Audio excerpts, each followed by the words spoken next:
YouTube channel. সম্মানিত viewers, thumbnail দেখেই বুঝতে পেরেছেন আজকের আলোচ্য বিষয়। আজকের আলোচ্য বিষয় হচ্ছে প্রথম বিশ্বযুদ্ধের প্রেক্ষাপট, প্রথম বিশ্বযুদ্ধ 28 জুলাই 1914 থেকে 11 নভেম্বর 1918, ভার্সাই চুক্তি ও জারিপুঞ্জ সম্পর্কে। তার আগে আমাদের চ্যানেলটি যারা সাবস্ক্রাইব করেনি, সাবস্ক্রাইব করার জন্য বিনীতভাবে অনুরোধ করছি। প্রথম বিশ্বযুদ্ধের প্রেক্ষাপট: ঊনবিংশ শতাব্দীতে অসংখ্য ক্ষুদ্র ক্ষুদ্র রাজ্যে বিভক্ত থাকা জার্মান রাজ্যগুলো একত্রীকরণের প্রচেষ্টা শুরু হয়। জার্মান জাতীয়তাবাদের বিকাশে দার্শনিক ফ্রেডরিক হেগেল ভূমিকা রাখেন। জার্মান রাজ্যগুলোর মধ্যে সবচেয়ে সমৃদ্ধ ও শক্তিশালী ছিল প্রুশিয়া। প্রুশিয়া জার্মান ঐক্য আন্দোলনে নেতৃস্থানীয় ভূমিকা রাখে। বিসমার্কের রক্ত ও লৌহ নীতির দ্বারা জার্মানিকে ঐক্যবদ্ধ করার ক্ষেত্র প্রস্তুত হয়। প্রুশিয়ার সামরিক বাহিনীকে কাজে লাগিয়ে বিসমার্ক জার্মানির ঐক্য সাধন করেন। এর ফলশ্রুতিতে 1871 খ্রিস্টাব্দে জার্মান সাম্রাজ্য গঠিত হয়। চ্যান্সেলর পদে অধিষ্ঠিত হন ওটো ভন বিসমার্ক। জার্মানির সরকার প্রধান চ্যান্সেলর বলে। চ্যান্সেলর প্রধানমন্ত্রীর সমতুল্য পদ। বিসমার্ক আধুনিক ইউরোপীয় কল্যাণ রাষ্ট্রের ভিত্তি রচনা করে। সামাজিক নিরাপত্তা নিশ্চিতকরণের লক্ষ্যে তিনি অবসর ভাতা, স্বাস্থ্য বীমা চালু করেন। জটিল কূটনৈতিক বিসমার্কের সাথে পররাষ্ট্রনীতি নিয়ে জার্মানি সম্রাট দ্বিতীয় উইলিয়ামের মধ্যে তীব্র মতভেদ হওয়ায় 1890 সালে বিসমার্ক পদত্যাগ করেন। বিসমার্কের বিদায়ের পর দ্বিতীয় উইলিয়াম সামুদ্রিক প্রাধান্য অর্জন করে সাম্রাজ্য বিস্তারে মনোনিবেশ করেন। এতে সাম্রাজ্যবাদী ব্রিটেনের সাথে সংঘাত অনিবার্য হয়ে পড়ে। প্রথম বিশ্বযুদ্ধ 28 জুলাই 1914 থেকে 11 নভেম্বর 1918। 1914 সালে বসনিয়ার রাজধানী সারায়েভো শহরে অস্ট্রিয়ার যুবরাজ ফ্রান্সিস ফার্দিনান্দ এক সার্বিয়াবাসীর গুলিতে নিহত হন। অস্ট্রিয়ার এই হত্যাকাণ্ডের জন্য সার্বিয়াকে দায়ী করে সার্বিয়ার বিরুদ্ধে যুদ্ধ ঘোষণা করে। এ যুদ্ধে দুই দেশের বন্ধুরাষ্ট্রগুলো ধীরে ধীরে জড়িয়ে পড়ে। প্রথম বিশ্বযুদ্ধে এক পক্ষে ছিল অস্ট্রিয়া, হাঙ্গেরি, জার্মানি, তুরস্কের উসমানীয় সাম্রাজ্য ও বুলগেরিয়া। যুদ্ধে যাদের বলা হতো কেন্দ্রীয় শক্তি। আর অপর পক্ষে ছিল সার্বিয়া, রাশিয়া, যুক্তরাজ্য, ফ্রান্স, জাপান, ইতালি, রোমানিয়া ও মার্কিন যুক্তরাষ্ট্র, যাদের বলা হতো মিত্রশক্তি। 6 এপ্রিল 1917 মার্কিন প্রেসিডেন্ট উড্রো উইলসন জার্মানির বিরুদ্ধে যুদ্ধ ঘোষণা করেন। মার্কিনরা সরাসরি যুদ্ধক্ষেত্রে পা রেখে ফলাফল ভিন্ন দিকে ঘুরিয়ে দেয়।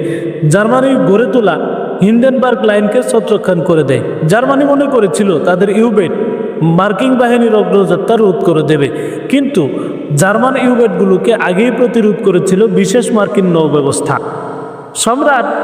জার্মান সম্রাট দ্বিতীয় উইলিয়াম দেশ থেকে পলায়ন করেন। 1918 সালের 11 নভেম্বর জার্মানির আত্মসমর্পণের মধ্য দিয়ে মিত্রবাহিনীর চূড়ান্ত বিজয় সম্পন্ন হয়। ফ্রান্সের কম্পেইন বনাঞ্চলে একটি রেলওয়ে ফ্রান্সের কম্পেইনের বনাঞ্চলে একটি রেলওয়ের বগিতে স্বাক্ষরিত হয় জার্মান মিত্রবাহিনীর অস্ত্রবিরতি চুক্তি, ভার্সাই চুক্তি।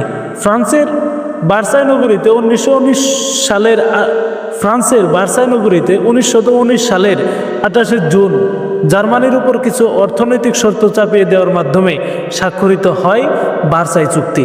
কম্পেইনের বনাঞ্চলে ট্রেনের বগিতে বসে করা অস্ত্রবিরতি চুক্তির পরবর্তী ধাপ হিসেবে করা হয় এই চুক্তি। এই চুক্তিতে রাজনৈতিক, ভৌগোলিক, উপনিবেশিক, সামরিক, অর্থনৈতিক প্রতিটি ক্ষেত্রে জার্মানিকে হেয় প্রতিপন্ন করে। জারিপুঞ্জ, লেগ অফ নেশনস। 1918 সালে মার্কিন রাষ্ট্রপতি উড্রো উইলসন 1918 সালে মার্কিন রাষ্ট্রপতি উড্রো উইলসন ন্যায় ও নিরপেক্ষতার ভিত্তিতে দীর্ঘকাল স্থায়ী শান্তি স্থাপনের লক্ষ্যে 14 দফা নীতি ঘোষণা করেন। এই 14 নীতির 14 নং ধারায় বিশ্ব শান্তি রক্ষার জন্য তিনি একটি আন্তর্জাতিক সংগঠন গড়ে তোলার প্রস্তাব করেন। তার প্রস্তাবের পরিপ্রেক্ষিতে ভার্সাই চুক্তিতে জারিপুঞ্জের গঠনতন্ত্র গৃহীত হয়। 10 জানুয়ারি 1920 ভার্সাই চুক্তি কার্যকর হলে 42টি দেশ নিয়ে যাত্রা শুরু হয় জারিপুঞ্জের। সুইজারল্যান্ডের জেনেভায় সদর দপ্তরে স্থাপিত হয়। জাতিপুঞ্জের সবচেয়ে গুরুত্বপূর্ণ অঙ্গ সংস্থা ছিল কাউন্সিল। কাউন্সিলের স্থায়ী সদস্য ছিল 4, যথা যুক্তরাজ্য, ফ্রান্স, ইতালি এবং জার্মান।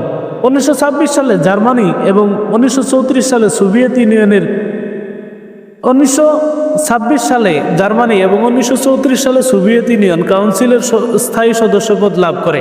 লিগ অফ নেশনস এর গঠনতন্ত্র মোতাবেক 1919 সালে আন্তর্জাতিক লিগ অফ নেশনস এর গঠনতন্ত্র মোতাবেক 1919 সালে আন্তর্জাতিক শ্রম সংস্থা ইন্টারন্যাশনাল লেবার অর্গানাইজেশন ILO এবং 1920 সালে স্থায়ী আন্তর্জাতিক বিচারালয় permanent court of international justice গঠিত হয়। মার্কিন সিনেট ভার্সাই চুক্তি অনুমোদন না করায় যুক্তরাষ্ট্র জারিপুঞ্জে যোগ দিতে পারেনি।